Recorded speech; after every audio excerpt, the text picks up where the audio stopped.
It's the Task Management and Time Blocking Podcast, episode 25. Like most people who do knowledge work, you have a surplus of tasks waiting for you to complete everywhere you look. Your inboxes, to do lists, and task management software are full to the brim. You want to be on top. You want to be free of any feelings of overwhelm, free of a backlog, but there seems to be no way out. You ask yourself, have I created a problem for myself by writing down all my unfinished tasks? Does it make sense to save my unread emails? Why can't I just get rid of them all and pretend as if they never even happened? You wonder, maybe if I were a superstar in this area, I would never fall behind on the job of emptying my inboxes and to-do lists. But question is that even possible now or in the future? In this solo episode, I'll be sharing my most recent thoughts about the skill of emptying and exploring new thinking that can help you make some headway. I'm Francis Wade, and welcome to the Task Management and Time Blocking Podcast.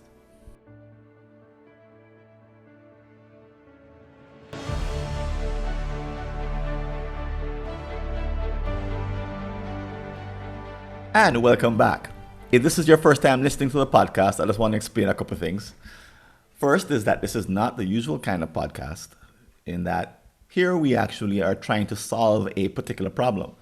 In this case, the problem of having full email inboxes and to-do lists.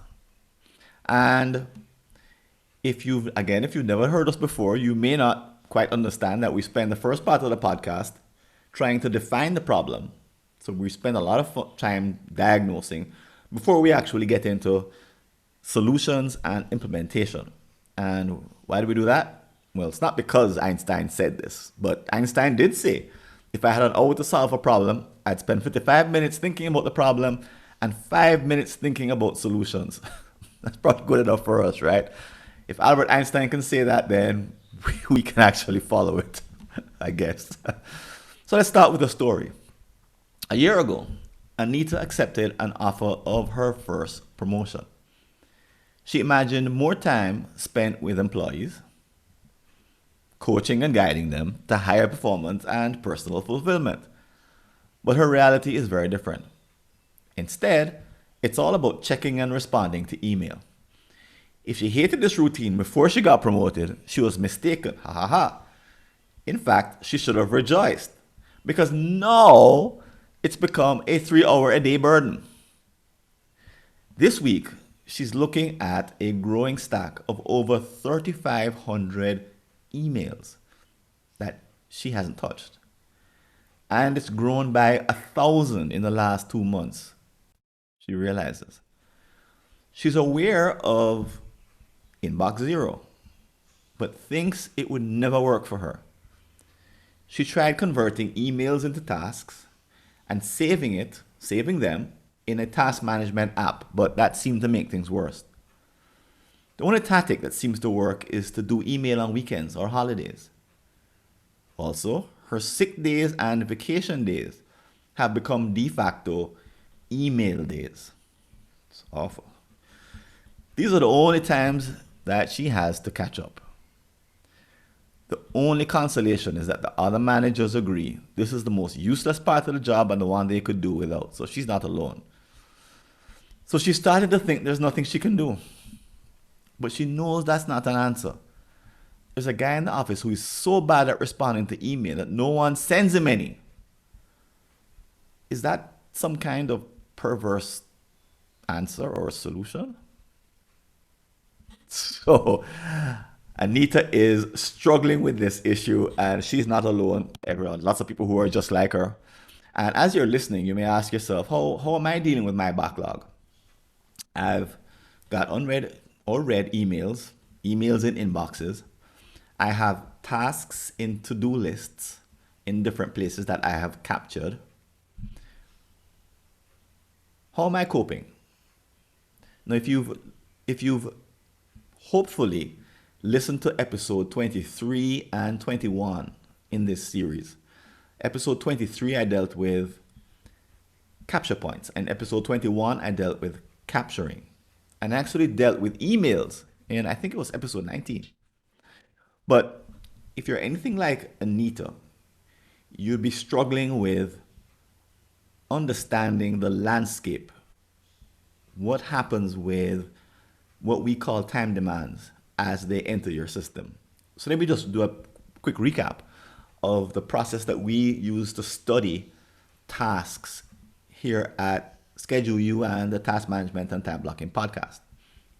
So we start off at the very beginning with the definition of a time demand. And a time demand is an individual and internal personal commitment to complete an action in the future. So it's always internal and it's always individual. And it belongs to you. It's kind of like a promise that you make to yourself. So in the universe of all tasks, there are the few that you have promised to yourself that you would do later. And those are the ones that we call time demands. So time demands are psychological in nature. They get created when you make a brand new commitment.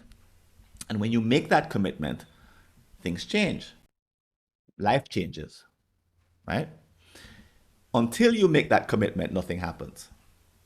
So an inbox of email collects messages, but it collects what we call potential time demands.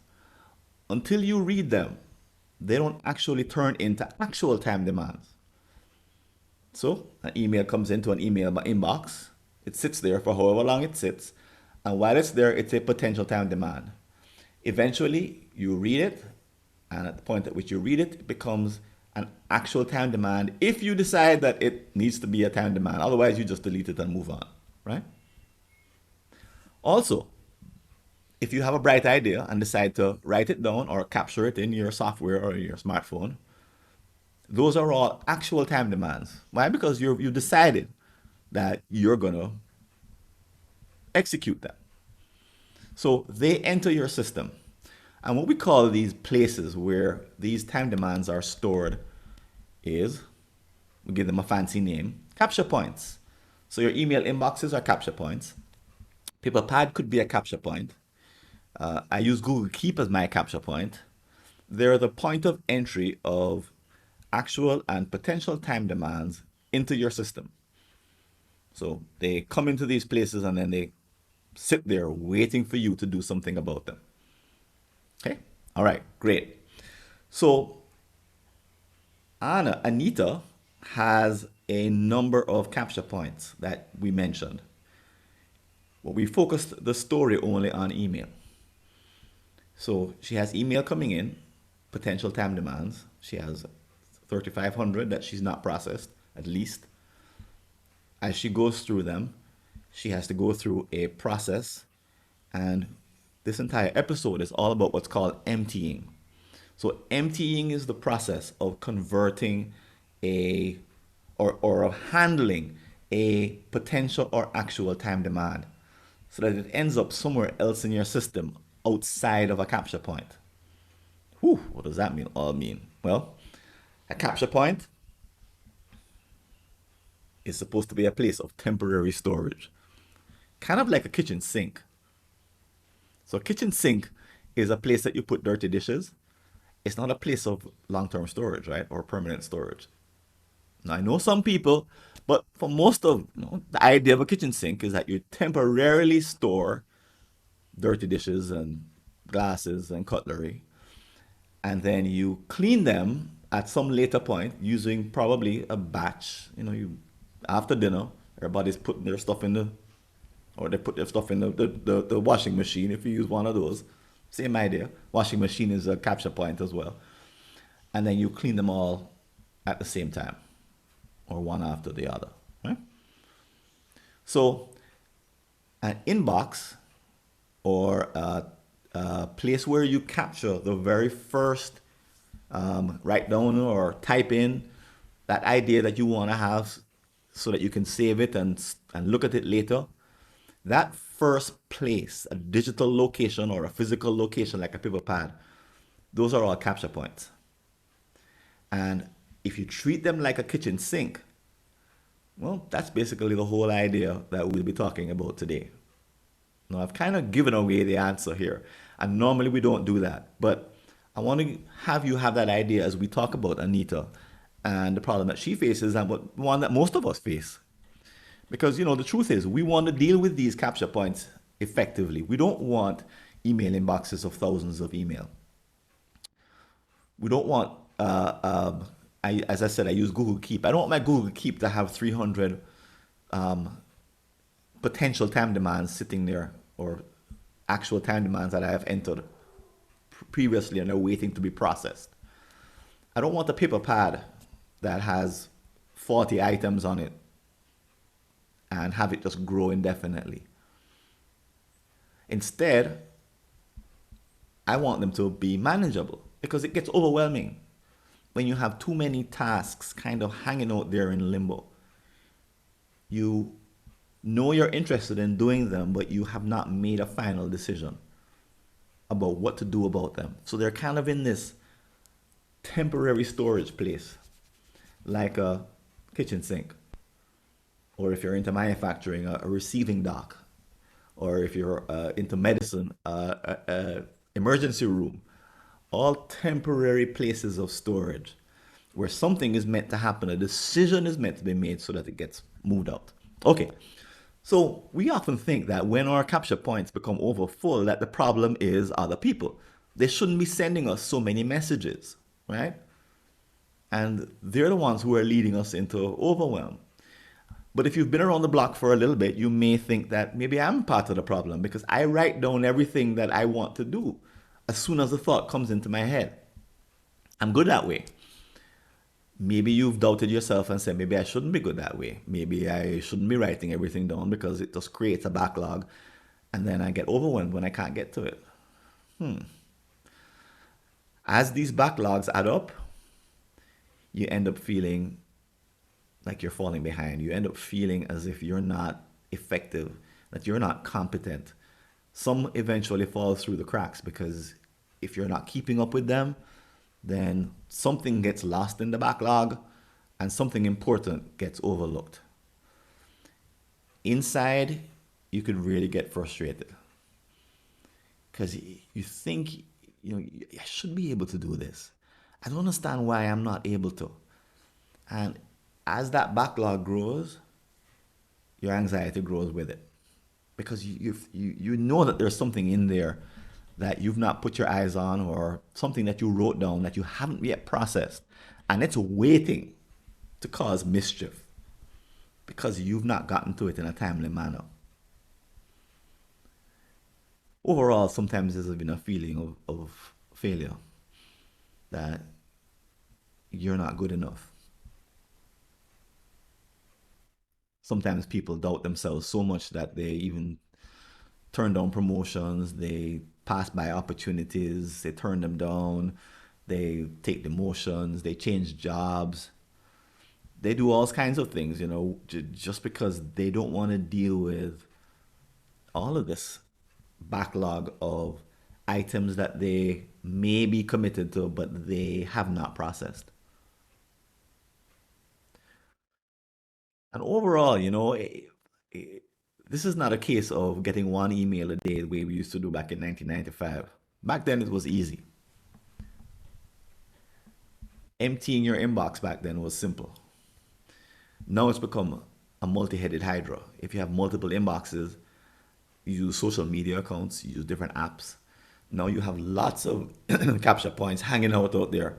And this is what we talked about in episode 23, that app developers and companies, Slack, WhatsApp, um, Twitter, Telegram, they're all giving you more inboxes to manage.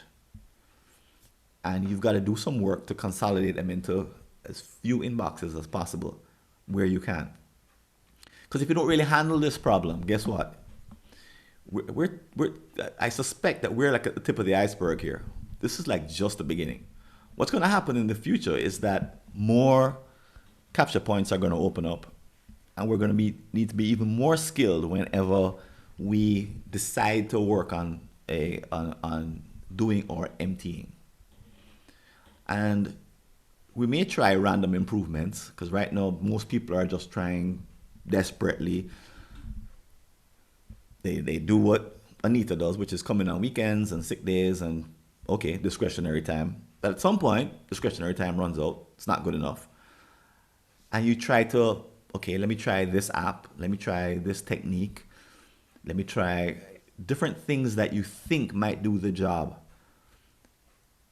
And they're kind of random because they really know better than luck. They don't really come from an analysis of what's going on.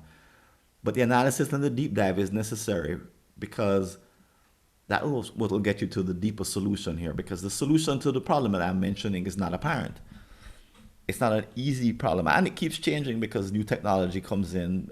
Your task volume is increasing, your email volume is increasing. Everything is changing as you're going along. So we're talking about a moving target. So today we're going to try to get at what's the mechanism behind emptying and why, if you could become really good at it, maybe it might take you, give you some progress. Some people say they don't even bother with that because all they need to do is just, some people just press delete on all of their email at the end of the year and they just delete everything and start all over again. For most people, that's not a real solution. Chances are when you do that, you're throwing away something important. But hopefully today, you won't have to resort to those kinds of extreme tactics. Hopefully today, you get a little bit of peace of mind by making some progress, by understanding the world of emptying and how it needs an entirely different approach. So in the old world that we're coming from, emails and handling your capture points are just basically a nuisance. They're just this thing that you have to do between projects, between meetings, between the real work. And this is kind of the pseudo work, the kind of stuff that you need to do to stay out of trouble. But it's not work. Well, as we go into some solutions here, I'm going to offer a different point of view. And let's make a note about this different point of view so that I don't forget it. But it'd be a departure from the idea that dealing with our capture points is just a nuisance. Because, the way anyone deals with a capture point is to take the time demand out of the capture point and put it somewhere else. Um, and we actually only have 5 choices about what we can do with a time demand once we take it from a capture point. We can add it to a list, put it in a schedule, delete it or get rid of it, void it, say that we're not going to do it again.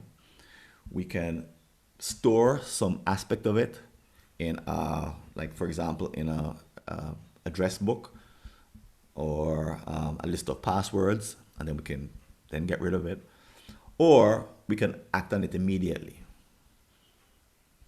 So we can act on it to complete the time demand right there in the moment. So those are 5 ways that we human beings have of disposing of time demands when we're doing or emptying.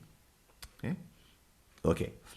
So if you can relate to this problem, maybe there's some interventions that you can make in your regular behaviors in the emptying that comes between capturing and the 5 that I just mentioned, the 5 options.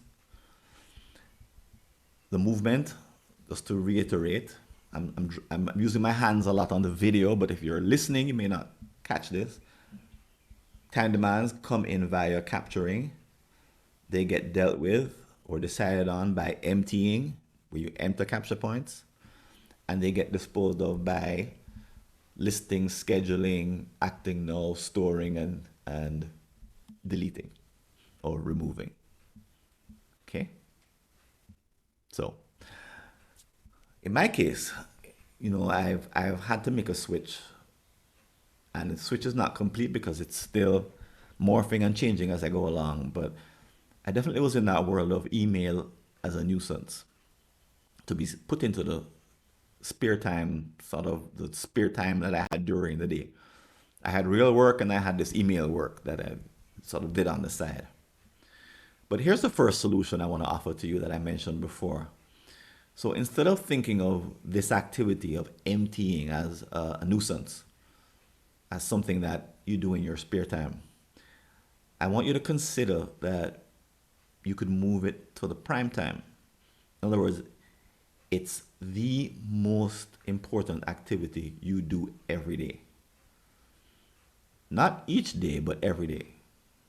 Okay, what do I mean by that? All right, there's things that you may do that are more important than that, but this is the only one that you have to do every day, which is to spend quality time managing your capture points and emptying them of their time demands. So on a sort of a low level, this is just a chore, a mindless chore. But on another level, it's not, because as you perform this activity, you're actually time blocking, you're creating lists in your task management software, you're establishing commitments, you're getting rid of a whole bunch of noise so that you can focus on the few time demands that would move the needle. This process of triage, this decision process, deserves the best time of the day. Why? Because it sets up the entire day for success. When you jump into the day and you don't do those activities, it makes life really hard. It leads to overwhelm. You all of a sudden during the day, things start popping into your mind, or the consequences start coming in through email or through other means. Things start happening because you're not managing yourself well. Great management, maybe mastery, is my emptying, my moving time demands from capture points into other parts of my system is the most important activity I do every day, and I must do it every day. Okay? It's the most important recurring activity. Okay? And then just to reiterate, if in case you missed it before, it may not be the most important activity on a given day, but of the recurring activities that you do every day, this is it. There's nothing more important than this one. Okay? Maybe eating. But in the world of task management and the world of being a professional, being a knowledge worker, this is it. It doesn't get any more important than this. So in this context, where's the real villain here? What's the real problem? Who is the source of the problem? Well, if you pause for a moment, you might say that you know, the reason, if you have a kitchen sink that's overflowing 2, 3, 4, 5 days of unwashed plates, and it's not because the kids are eating too much, or if you have an emergency room and there are more patients coming in than you're able to manage, it's not because people are having too many accidents. I mean, it's easy to blame the source and say that's what's causing it. Email inbox have 3,000 items like Anita's. Oh, it's those people sending me all this email. Well, on a higher level than just kind of being a victim, it's really a function of your skill. I want you to consider that it's your skill that makes the kitchen sink, the triage, the receiving the emergency room, the receiving dock. Skill, competence, structure is what makes them work. Good design. So here we're applying those lessons to our emptying. What's the design of our emptying? So we all do some version of emptying. But the question I ask in my book, Perfect Time-Based Productivity, is at what level? Are you a white belt, yellow belt, orange belt, or green belt?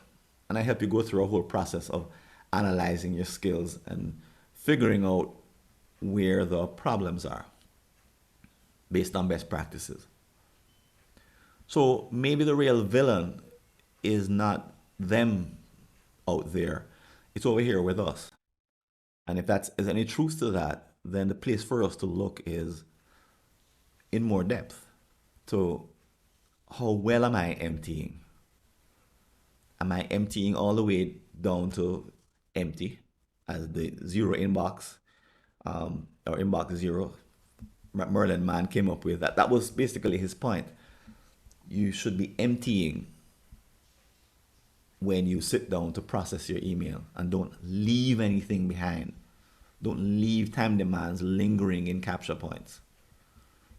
Instead, now people have taken that to mean that you should always leave it empty. But does that make sense? There's all, as I mentioned in a prior podcast, there's always that guy or that woman who, you know, they respond to email super fast. Within a minute, they respond to all of their email. So you should be very suspicious, especially if they report to you, because they're probably not being effective and they're not being efficient at doing anything other than checking and replying to email. They're not really doing work. They're playing the email game like ping pong. So what Merlin Mann was really suggesting was that once, twice, three times a day, whatever you decide on, when you empty, you need to empty those capture points all the way down to zero. And that's the hallmark of mastery in emptying. Now, it probably means in order for you to have the energy to do really good emptying, if you do it only once a day, I say, that you schedule that time, you time block the time to do your emptying. And that when you do your emptying, you bring a lot of energy to it. You bring all of your, it's not a activity that you leave behind the other important activities. Of course, there's emergencies that always happen. You may not empty that day. And you should know that the first job order of the day, the first thing you need to attend the next day is to empty that capture point. But the point is that you empty, and then because you could empty emergency room, right? And then the minute you get the last patient moving out, then more start to arrive, right? Just like email, you empty, and then as you get the last email and you process it, then more email starts to arrive, right? And that's just the nature of the activity. These capture points, especially the automatic ones, are open to the public, and anyone can send you something at any time. Now, unfortunately, that means they could send stuff to you that's of high importance and low importance. You could get 99% potential time demands that never become actual, which means, in other words, your noise to signal ratio is 99% to 1. So in the prior podcast, I talked about some ways of thinking about improving that ratio. But for now, we're just talking about emptying and emptying capture points. So, for example, I use a program that takes my newsletters and puts them in a different place. So I don't need to empty because there's no potential time demands over there. I browse it as needed, like I would browse a library. But in my main inbox, and this is a battle, but my main inbox gets email that has a 50-75% chance of being signaled and has a high probability of creating a time demand as a result of its presence. Okay, that's just one technique. But below the technique that I use and the software I use, which is called Unroll, I'll make a note of it to put it in the show notes. Below the technique and the software is really what I want you to leave here with, which is the principle. There's a set of principles that I'm pointing to here, that the specific names and inboxes and capture points and the terminology I'm using is just kind of a way for us to really get the principles and understand them so that you can apply them to your life, because there's no way you can copy what I do, and there's no way what I do can fit you. There's no one size fits all, as you probably are well aware. But there are principles that you can't violate, and there are principles that the most effective people are using that you also must use.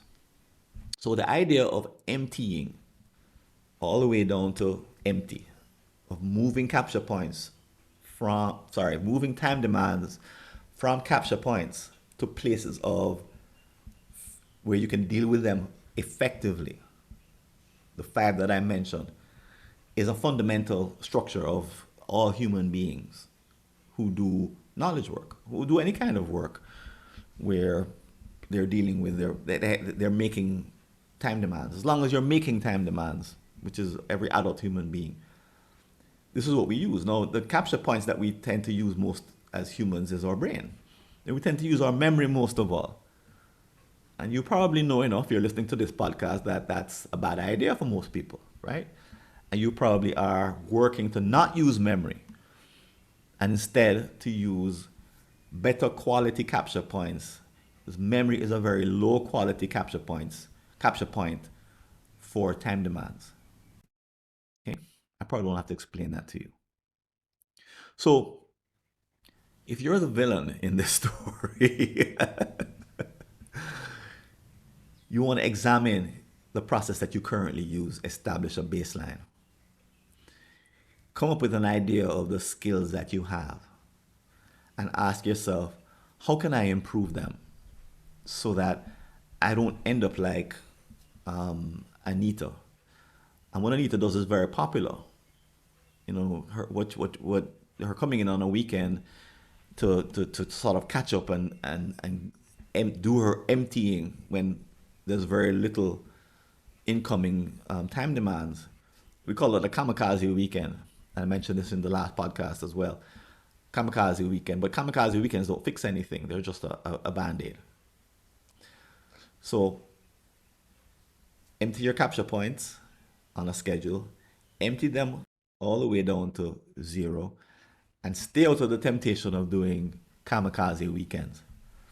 Those are the three practices I actually ask you to measure your capacity or your ability to empty in my book. Okay? But take it now as, you know, if you once this podcast is over, if you write down the different skills that I mentioned and think through how well you're doing at each one. Of course, you're welcome to buy my book and do it in a more formal way.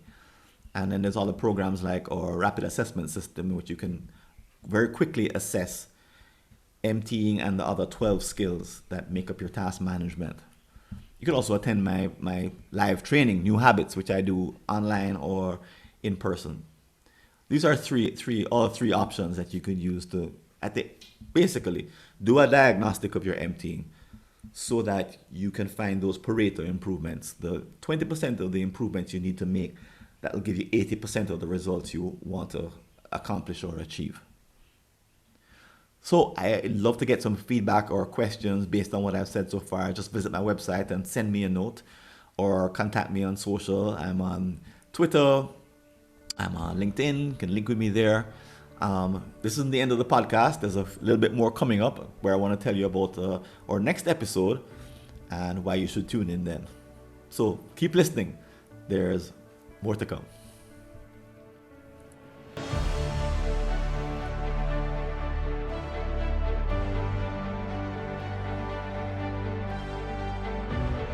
Thinking of attending the next Task Management and Time Blocking Virtual Summit? Here's a 25% instant saving on your purchase of any ticket or content package. Simply visit timeblockingsummit.info/subscribe-to-podcast. And here's a clip from our next episode with our guest, Danielle Bailey. Well, I mean, surely they wonder what's wrong with them, right? Because we've gotten to this point ourselves. Somehow we've gotten here and they wonder what's wrong with them. It's very defeating to be in a situation where it's obvious things aren't working, but we're still doing things and we're still getting the same result, but we don't know how to measurably change. So I do think that, they lose self-confidence. There's something wrong with them. Sometimes we get so exhausted that decision fatigue sets in. And if you want to leave a comment about this episode or any aspect of the work that we're doing here at the Task Management and Time Blocking Podcast, you can go over to www.replytofrancis.info and send me either a message by text or send me a voice message, a voice note. And as you probably know, we have a couple of places that you can interact with other people, talk about this episode. One is at the community, mightytaskers.scheduleu.org, and you'll see the link in the show notes. And the other, of course, is our upcoming Task Management and Time Blocking Summit coming up in March. Two outstanding opportunities to interact with other people about the ideas that you've heard on this podcast or any of our episodes that are coming up. And if you'd like to support the work we're doing, I invite you to click on the Patreon link below to make a donation.